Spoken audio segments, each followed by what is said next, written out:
plata ni oro, pero lo que tengo te doy en el nombre de Jesucristo de Nazaret. Diga conmigo, Jesucristo de Nazaret. Dijo, levántate y anda. Y tomándole por la mano derecha, le levantó. Y al momento se le afirmaron los pies y los tobillos. Y saltando, se puso en pie y anduvo. Y entró con ellos en el templo, andando y saltando y alabando a Dios. Y todo el pueblo le vio andar y alabar a Dios. Y le conocían que era el que se sentaba a pedir limosna a la puerta del templo La Hermosa, y se llenaron de asombro y de espanto por lo que había sucedido. Gracias al Señor por esa palabra. Hemos orado. Escucha. Hemos venido hablando las sesiones pasadas, las semanas anteriores, acerca de todos estos detalles tan hermosos que están aquí en la palabra. Cojo de nacimiento. Nunca había enterrado, era traído. Era necesario para él depender de la benevolencia de los demás. Vio a Pedro y Juan que venían. Hemos hablado del simbolismo del hecho de que lo tomaron de la mano derecha. Hablamos acerca de lo que significa la diestra de Jehová en las Escrituras. Hablábamos las semanas anteriores acerca de que la diestra de Jehová hace maravillas. La diestra de Jehová hace proezas. Muchos de los salmos cuentan las grandezas y dice, porque con brazo de hierro, con mi diestra, te saqué de Egipto. Hemos hablado de lo que significa la diestra. Hemos hablado de lo que significa para nosotros hoy, lo que viene a significar para nosotros hoy. La diestra, ¿no? Y es hermoso, es poderoso remarcar estos detalles. Me encanta porque dice de que los apóstoles de este tiempo, lo que no tenían era oro y plata. Lo que le faltaban a los apóstoles del primer siglo, los primeros apóstoles del primer siglo, los primeros discípulos, lo que a ellos les faltaba era plata y oro. Eso es lo que a ellos les faltaba. No tenían plata y oro. Y qué contraste que a los apóstoles de este tiempo o a los pseudos apóstoles de este tiempo, lo que les sobra, ¿verdad? O lo que les gusta es el oro y la plata, hermano. Agarran el sobre, venden unos sobres así grandes, hermano. Y entre más grande el sobre, dice, va a ser tu bendición, ¿no? Oiga, una cosa terrible, ¿no? Entonces los apóstoles de aquel tiempo no tenían oro y plata, pero tenían el Señor Jesús. Tenían la unción del Señor. Eso es lo que nosotros tenemos que buscar hoy. Tenemos que buscar la presencia del Señor. Entonces hablábamos las clases, las sesiones pasadas, los primeros mensajes, acerca del contraste de este cojo, ¿cierto?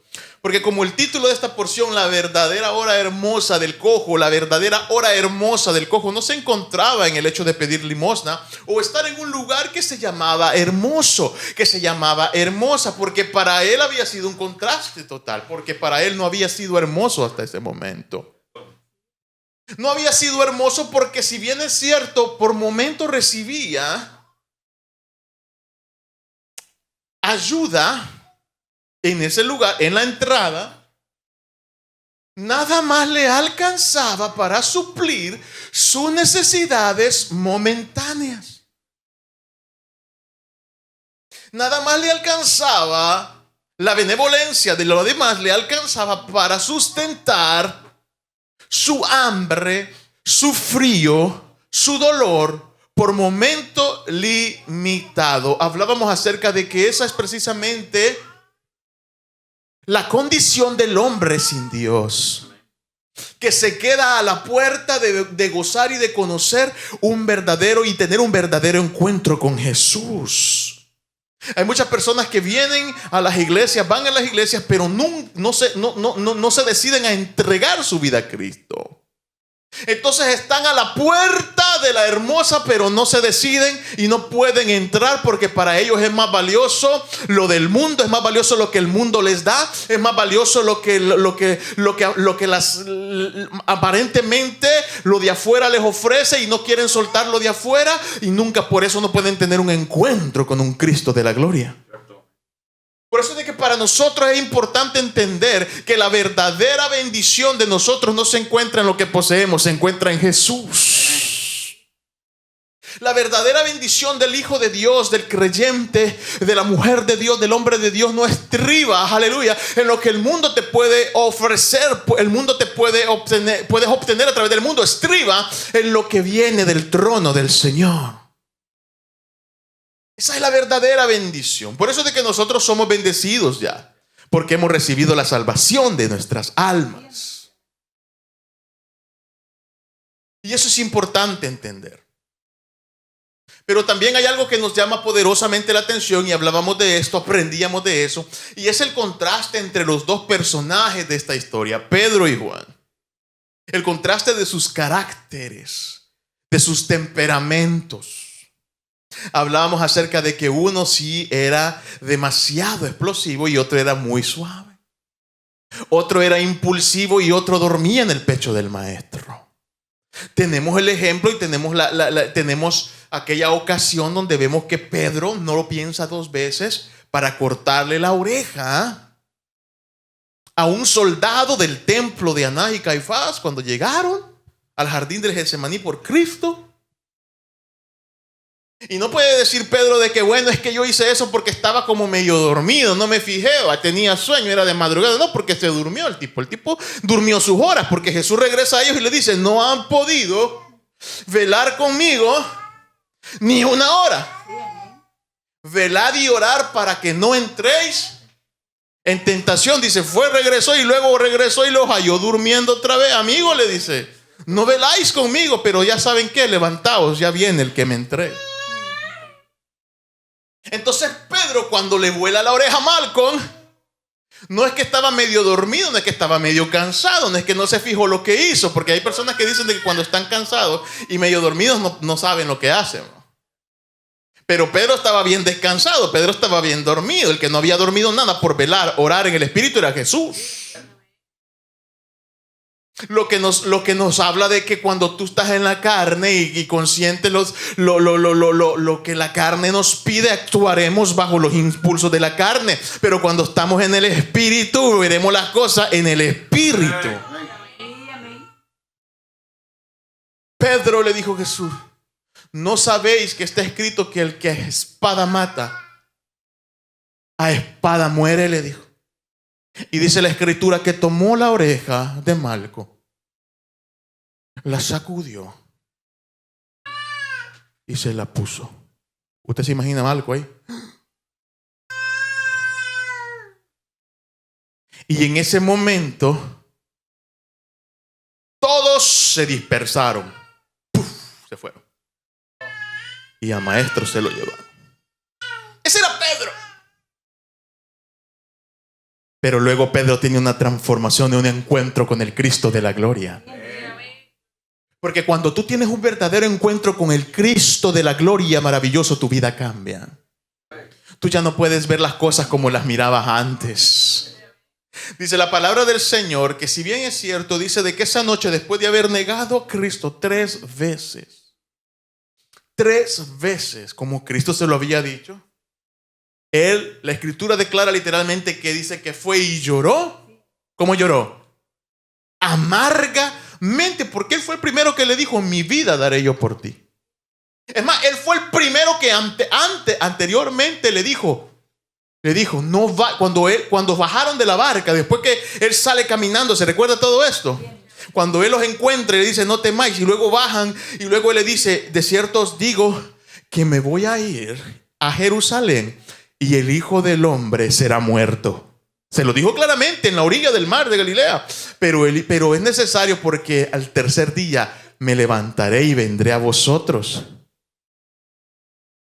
Eso se lo dijo después que le pregunta: ¿y ustedes quién? ¿Qué es lo que dice la gente de mí? No, que tú eres Juan. que tú eres Elías, que eres un profeta. ¿Y tú qué dices de mí? ¿Se recuerda de eso? Pero luego de esa conversación tan poderosa, a Pedro se le activa la carne, porque a veces la carne se va a activar. Y Pedro le dice: no vayas a Jerusalén, no vayas. No quiero que vayas a Jerusalén, porque Cristo le dijo que iba a morir, que iba a entregar su vida en la cruz por propiciación de todos nosotros. Y Pedro le dice, pero Pedro le habla con franqueza, pero Pedro le habla sobre la plataforma, siempre lo he dicho, de las buenas intenciones, pero no siempre las buenas intenciones irán conforme al plan de Dios. La respuesta de Jesucristo fue clara y le dice: apártate de mí, Satanás. Usted se imagina a Pedro diciéndole: pero es que yo te estoy diciendo que no vayas a morir porque te amo, y tú me dices Satanás, me dices diablo.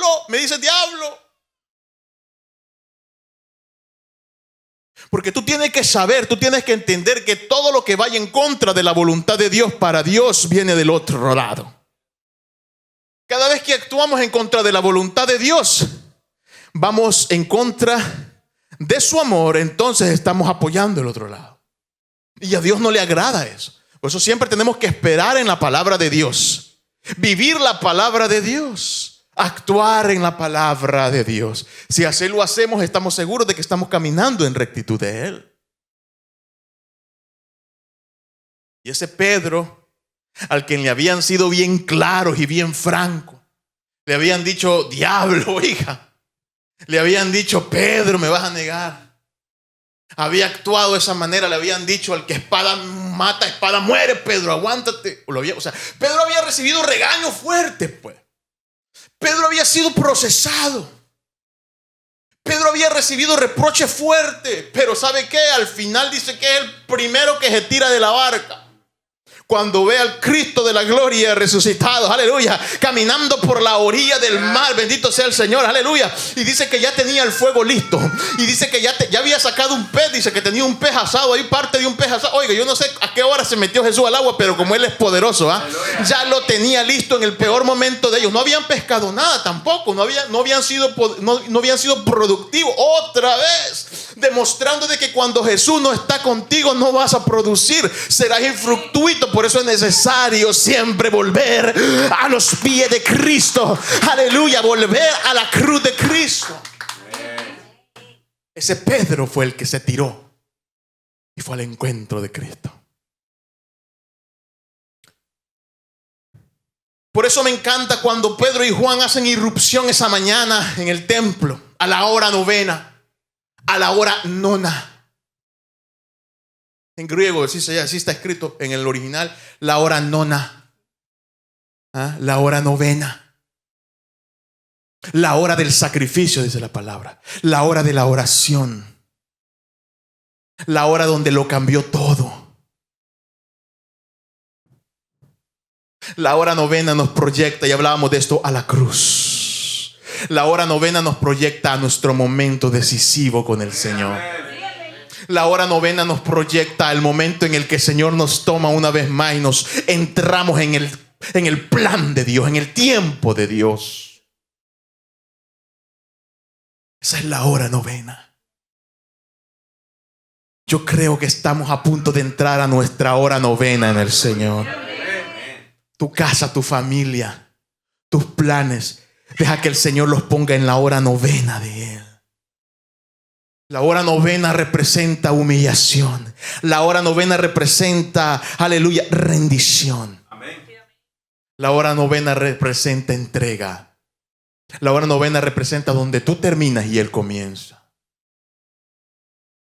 Y a la hora novena subían al templo un tal Pedro y un tal Juan, con instrucciones diferentes. Con instrucciones diferentes ya, porque a uno se le había dicho: sobre esta roca edificaré mi iglesia. Y a otro se le había dado instrucción clara desde la cruz: hijo, he allí tu madre. Madre, he allí tu hijo. Y desde esa hora dice que recibió a la madre de Jesús en su casa. Juan nos habla de obediencia. esa bendición, recuérdate que escrito está. El único mandamiento con promesa, ¿cuál es? Honra a tu padre y a tu madre. ¿Para qué? Tus días que se alarguen sobre la tierra. Muchas personas se preguntan, ay, tan bueno que era, mire, 20 años y se murió, 30 años y se murió. Usted no sabe cómo había sido con sus padres. Usted no sabe cómo se portó con sus papás. Por eso es que las viejitas de antes, ¿verdad? Las viejitas de antes decían eso. Pero era de antes, hermano. Y los viejitos también. No se crea. Que cuando un hijo maldecía a su padre o le faltaba un respeto extra, decía, se saló, decía. No sé si lo escucharon eso. Se saló. Y, oye, y la mayoría de veces terminaban mal esos tipos. ¿Por qué? Porque está escrito. No es que se saló, sino que la palabra se cumplió en él.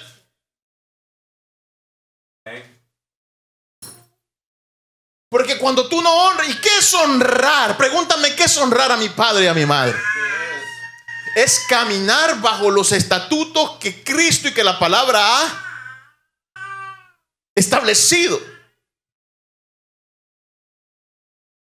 Es amarlo, es respetarlo, es cuidarlo. Ahí está en Proverbios una lista. ¿Ah? El hijo necio dice vergüenza. ¿Ah? El hijo malcriado dice, y empieza a hablar de cosas. La honra es amar, es respetar. La honra es hacer todo lo que te ha enseñado a hacer en base a la palabra. Ninguna madre le va a enseñar a su hijo a andar y robar y ser más asesino, nunca.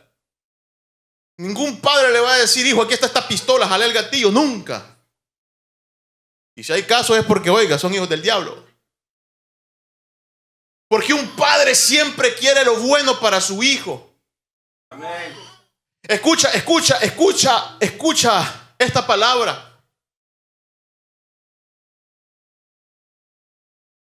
Hasta el día que tu padre muere, ¿ah? Y el día en que tu madre parte, tú entiendes que ese hombre y esa mujer era el único hombre que quería que tú fueras mejor que él en este mundo. Y esa mujer era la única mujer que quería que fueras la mejor mujer, mejor que ella en este mundo. Por eso es que una vez una persona me dijo, yo no puedo seguir viviendo porque mi madre murió. Así me lo dijo.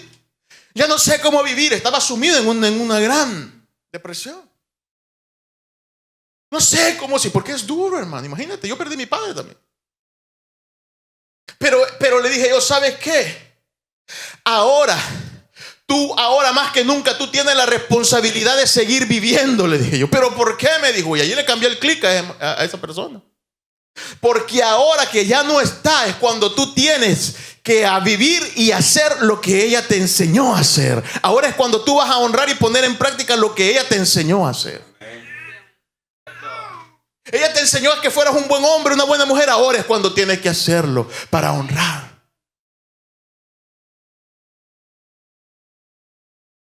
Y dijo, es cierto. Si me quedo encerrado, entonces no honro.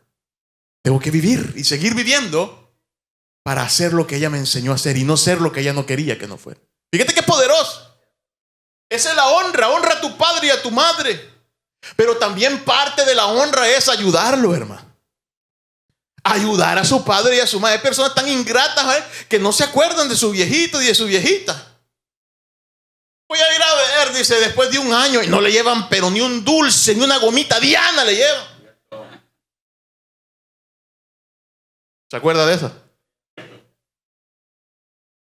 ¿Ah? Nada le llevan, ni una bolsa de naranja, nada. ¿Y cómo está, mamá? Aquí, hija, mira. Bueno, pues está bueno. Qué bueno. Oiga, hermano. Tremendo sinvergüenza, malagradecido, ¿verdad? Cristo Jesús, aún en la cruz, aún desangrado, mi maestro, se preocupaba qué iba a hacer de su mamá, porque ya José, según la tradición de los tuyos, ya había muerto. Y Juan se encarga de eso. Por eso usted que va a ver que el último que sufrió el martirio, el último que murió fue Juan, hermano. más de 100 años en Patmos. En el año 100, 101, de entre el 97 y el 100 y algo, estaba escribiendo el Apocalipsis exiliado. Porque usted sabe que a Juan primero lo intentaron matar hirviéndolo en una olla. Pero no murió Juan. Porque tenía que estar en Patmos, tenía que estar a solas con Dios para recibir esa revelación. Por eso es de que ahí van a haber procesos que te van a querer matar, pero no te van a matar porque aún no está establecido que termine allí. Aleluya. Hasta que Dios termine el plan, el trato o el propósito con tu vida. No es cuando dicen aquí te voy a cocer, aquí te voy a cocinar. No, es cuando Dios dice hasta aquí llegó tu tiempo.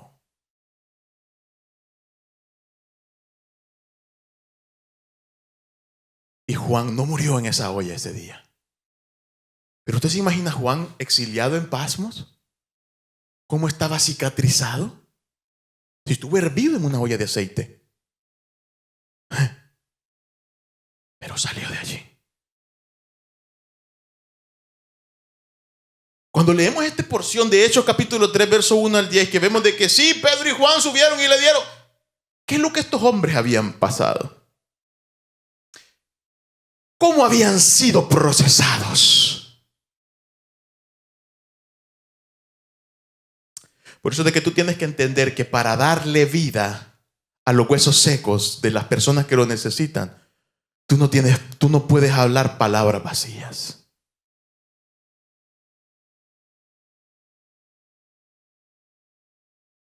Tú no puedes hablar palabras huecas. Tú tienes que hablar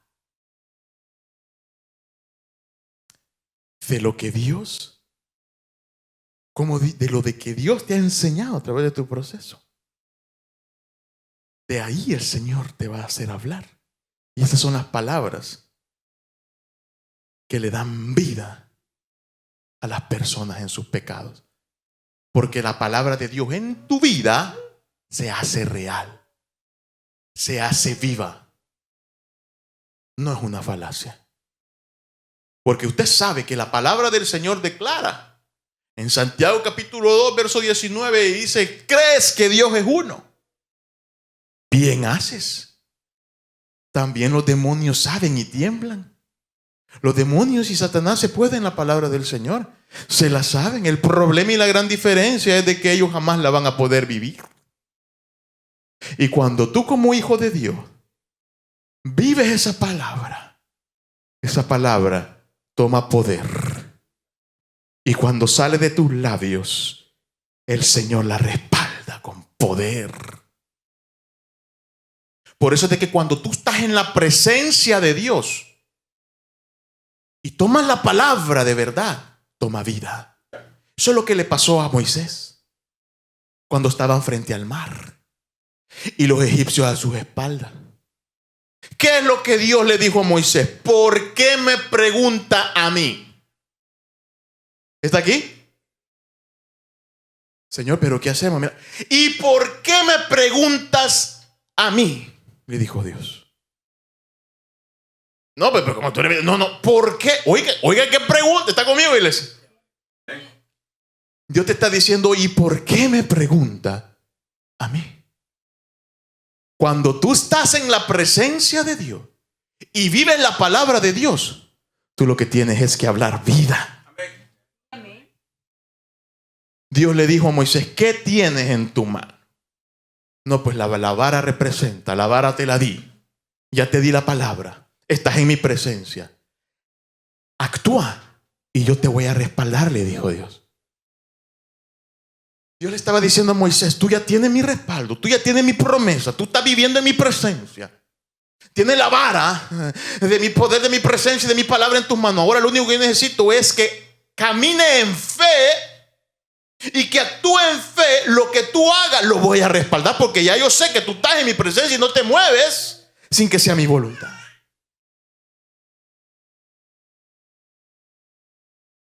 Pero Dios le dijo, alza tu vara y divide el mar. Oiga, qué palabra de Dios. Levanta tu vara y divídelo en dos, le dijo. con autoridad. Pero ¿qué hubiera pasado si Moisés se hubiera volteado y hubiera declarado una palabra contra los egipcios o algo? Yo no sé, que la tierra se los trae o que se confunda. Usted sabe que hay una historia ahí donde el ángel de Jehová entró al campamento y los hijos de Dios estaban clamando, y cuando se despertaron, dice que ya todos estaban muertos. Y la historia de Gedeón dice de que cuando ellos iban a pelear, no tuvieron ni siquiera sudaron la camiseta, porque poniéndose los tacos y las medias estaban empezando el calentamiento cuando entre ellos se mataron. Así dice la palabra del Señor. Porque la palabra del Señor declara en esa historia que le dijo: huyó y Jehová peleará por vosotros y vosotros estaréis como tranquilos. Tranquilos. Jehová está peleando por ti. Levanta la mano y grita: Jehová está peleando por mí. Él está peleando por mí. Cuando Pedro y Juan suben a la hora novena al templo, ellos ya habían sido procesados. Ellos ya habían sido probados. Ellos ya habían conocido la voz de Dios. Ellos ya habían naufragado en sus dudas, en su incomprensión, en la tormenta. Ya habían visto a Cristo caminando en ella. Por eso es de que si una cosa, hay algo que me encanta, dice que no traían un peso encima. No traían un peso encima. Es decir, era la hora novena. Yo no sé si ellos habían desayunado. Yo no sé si ellos una cosa sí sé, que estaban seguros de que quizás no iban, que dinero no traían para el lunch.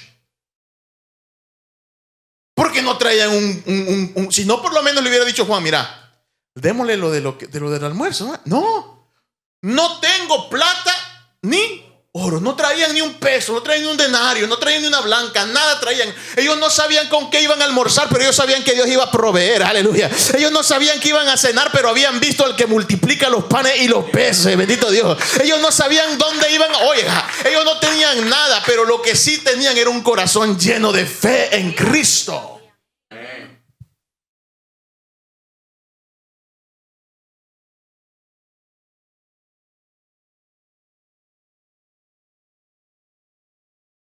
Pedro y Juan. ¿Quién eran Pedro y Juan?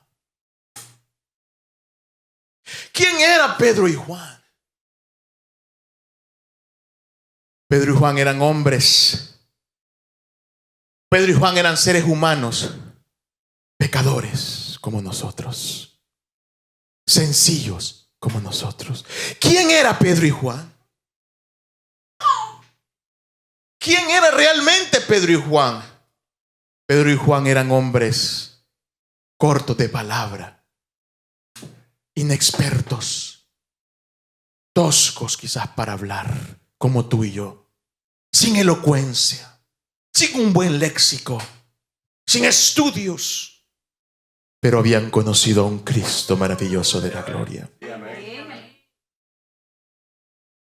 Por eso lo único que basta para el Señor hacer grandes cosas contigo y con tu casa es abrirle las puertas de nuestro corazón.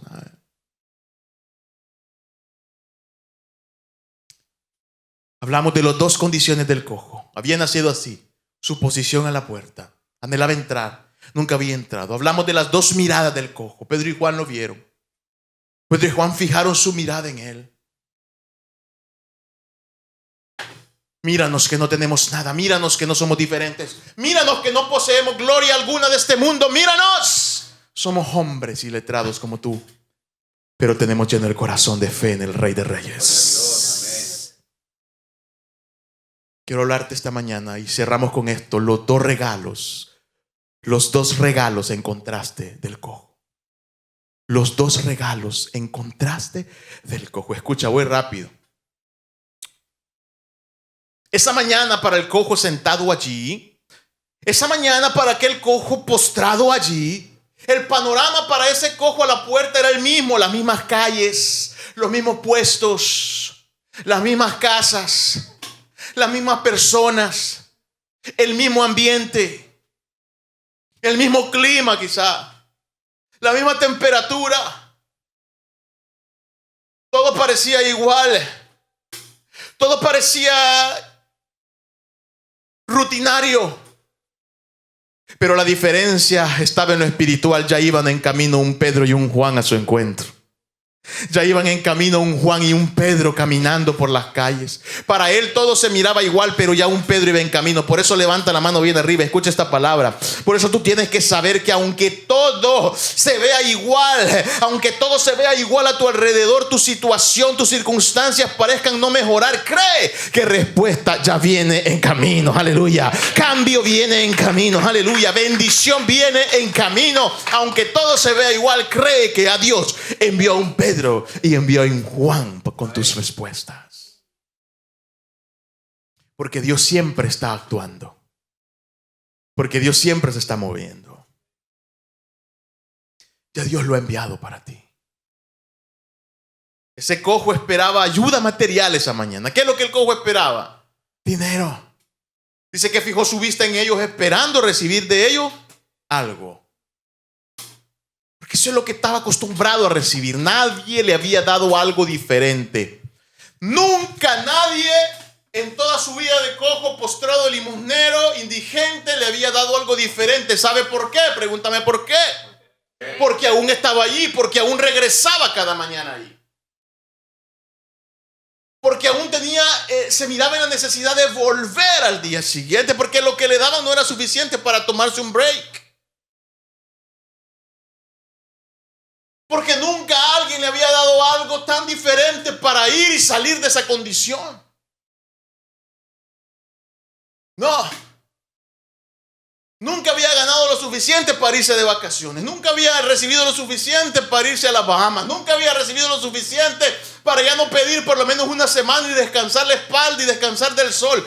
Nunca había recibido lo suficiente para tener un cambio drástico en su situación, porque es que nada de este mundo podrá cambiar al hombre y a la mujer. Solamente Cristo Jesús puede transformar al hombre y a la mujer completamente. Solo Él puede efectuar una obra y un cambio perdurador. Solo Él puede obrar y hacer un cambio que perdure por siempre.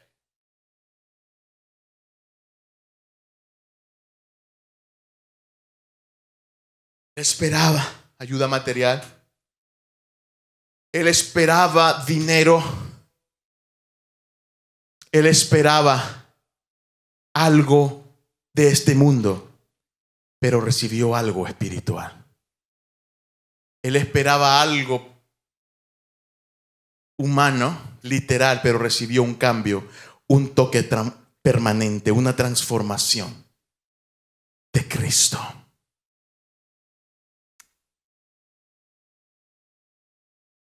La obra efectuada en el corazón del cojo la vemos reflejada en su actitud.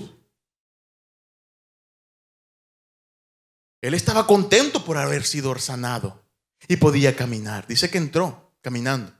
Pero el cambio efectuado internamente lo vemos reflejado en que pegaba saltos e iba saltando, hermano. ¿A cuántos de aquí cuando estaban pequeños se alegraban y saltaban de alegría? ¿Usted ha visto a los niños cuando ustedes hasta saltan y brincan? ¿Ah? La prueba más clara, indudable, cuando hay felicidad en alguien es que hasta salta, hasta brinca, hermano. Es más, la palabra del Señor declara y dice de que en aquel día dice que saltaremos, dice, como becerros de la manada.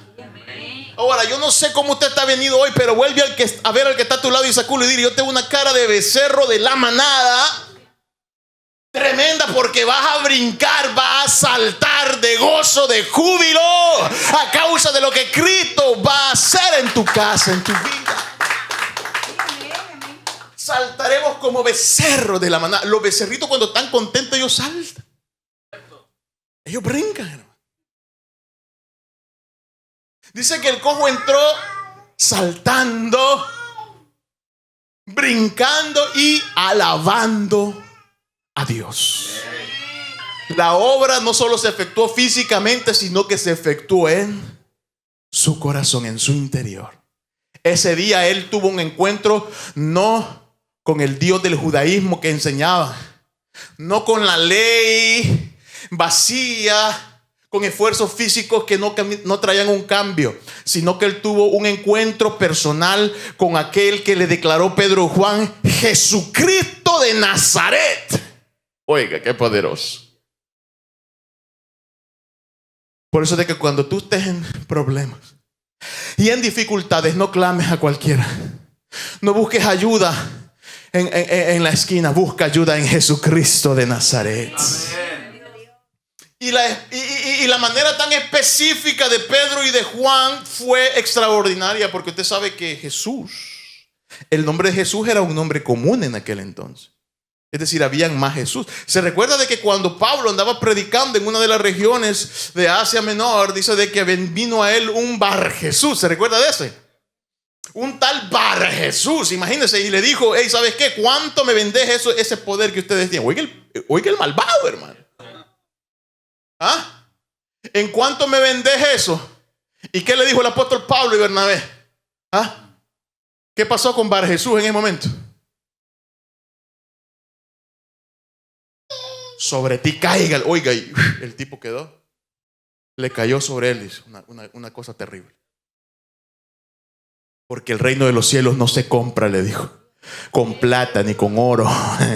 Yo me imagino de que si hoy cayera lo que cayó sobre Bar Jesús, sobre aquellos que, oiga, venden el evangelio, hoy estuvieran un montón así, hermano. Pero por eso es de que dice de que la palabra del Señor en el libro de Filipenses, que a Cristo le fue dado un nombre que es sobre todo nombre, el nombre de Jesús. Ahora el nombre de Jesús ha venido a ser identificado como el único. Aunque hoy en nuestros medios hay muchos que también les ponen Jesús, hermano. Por ejemplo, en nuestros países a los Jesús les dicen ¿cómo? ¿Ah? Allá había una señora que le decían Doña Chus y Don Chus. Entonces se llamaba Jesús o Jesús, ¿sabes?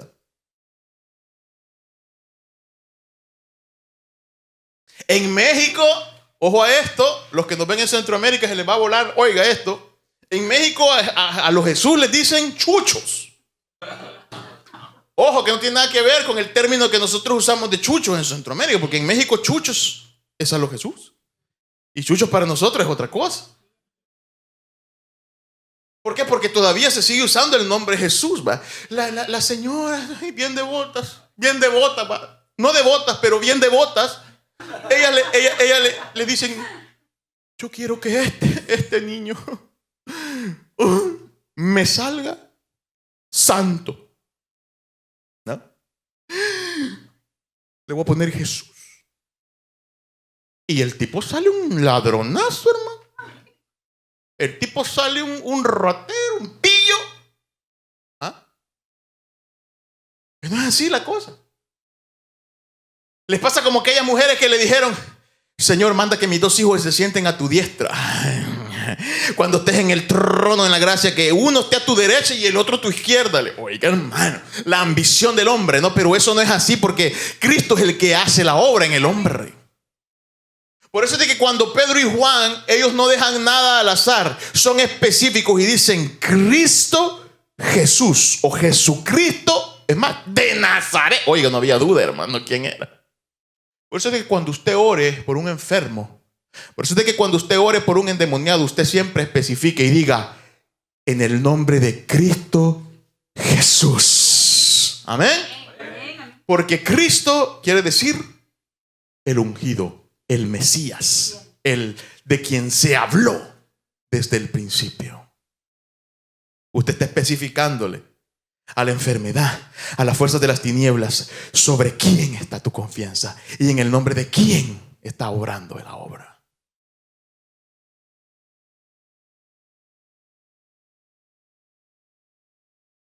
El cojo, cierro acá, recibió ese día más de lo que esperaba. Él esperaba una bendición material y se fue a casa con su vida totalmente transformada. Recibió más de lo que esperaba, porque tú tienes que saber que Dios siempre te va a dar más de lo que estás esperando.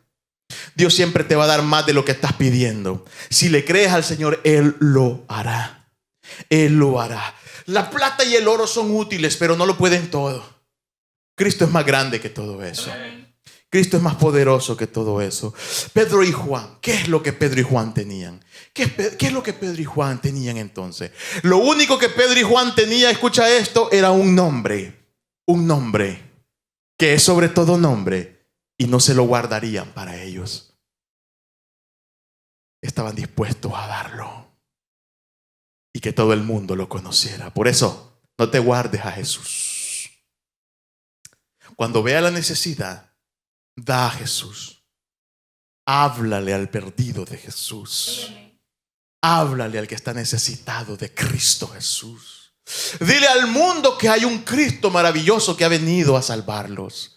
Dile al necesitado que hay un Cristo maravilloso que está con él. Dile a la viuda, dile al huérfano, dile al que está en los vicios, dile a aquel que está perdido que Cristo sigue salvando, que Cristo sigue obrando, no solo en estas fechas, sino siempre. Ese es el Cristo al que servimos. Jesucristo de Nazaret. Amén. Póngase sobre sus pies. Vamos a darle gracias al Señor. Gracias, Señor. Gracias, Señor. Si algo aprendemos de esta historia es que Cristo es la respuesta para toda circunstancia. La verdadera hora hermosa del cojo no estaba en el templo. La verdadera hora hermosa del cojo no estaba en las limosnas. La verdadera hora hermosa del cojo estaba en Jesús. La verdadera hora hermosa del cojo estaba en Cristo. Tal vez hoy tú te encuentres atravesando necesidad grande, una situación difícil, como aquel cojo sentado a la puerta del templo, y esa situación te ha querido paralizar. Escucha, pero yo he venido a decirte esta mañana de parte de Dios que ya Él ha enviado a un Pedro y a un Juan con las respuestas. Respuesta viene de parte de Dios. Respuesta viene de parte de Dios. Pero no dejes de creer, no dejes de confiar, no dejes de avanzar. No quites tu mirada de Cristo, no quites tu mirada de Jesús. Él ya ha puesto sus ojos en ti. Él ya ha puesto su mirada en ti. Y muy pronto escucharás lo que tengo te doy. Padre, gracias te damos esta mañana por tu bendición. Gracias te damos por tu bendición, Señor. Por la confianza que tenemos de estar en ti, Cristo. Padre, en esta mañana, Señor, yo sé, Padre, que pueden ser muchas las luchas, las pruebas, las tribulaciones, pero dice tu palabra declara que muchas son, aleluya, las aflicciones del justo, pero de todas ellas las librará, lo librará Jehová, Señor. En el nombre de Jesús, levanta tu mano derecha y dile al Señor: aquí estoy, Señor. Tú me conoces, tú sabes lo que he estado atravesando, tú sabes por lo que te he estado pidiendo, tú sabes lo que he estado, Señor, yo clamando, Señor. Muchas veces esta necesidad, esta situación me ha querido paralizar, me ha querido dejar a la puerta, me ha querido dejar postrado, inmóvil a la puerta, a la entrada. Oh, Señor, pero en esta hora, en el nombre de Jesús, vamos, en el nombre de Jesús, Padre, yo te ruego, Padre, que levantes ahora, Señor, la fe de tu pueblo, que lo levante ahora la fe de tu hija, de tu hijo, para que salte, Señor, en fe, para que salte, Señor, y te dé la gloria ya, para que salte y te empiece a agradecer por lo que tú ya hiciste, por lo que tú ya obraste, Padre amado, porque tú estás por hacerlo. En el nombre de Jesús, no nos vamos a quedar a la puerta, no nos vamos a quedar, Padre amado, paralizados a la puerta, no nos vamos a quedar detenidos a la entrada. No, Señor, no hemos nacido, tú no nos has llamado para quedarnos en la entrada, tú nos has llamado para quedarnos Señor, a punto, Señor. No, tú nos has llamado para completar tu obra, tú nos has llamado para completar tu obra en nosotros, Padre, y veremos tu gloria, veremos lo que tú vas a hacer, Padre, en este lugar, veremos lo que tú vas a hacer en la vida de tu pueblo, veremos lo que tú vas a hacer en la vida de tu iglesia, Padre, en el nombre de Jesús, obra, levanta, transforma, Señor, a tu pueblo.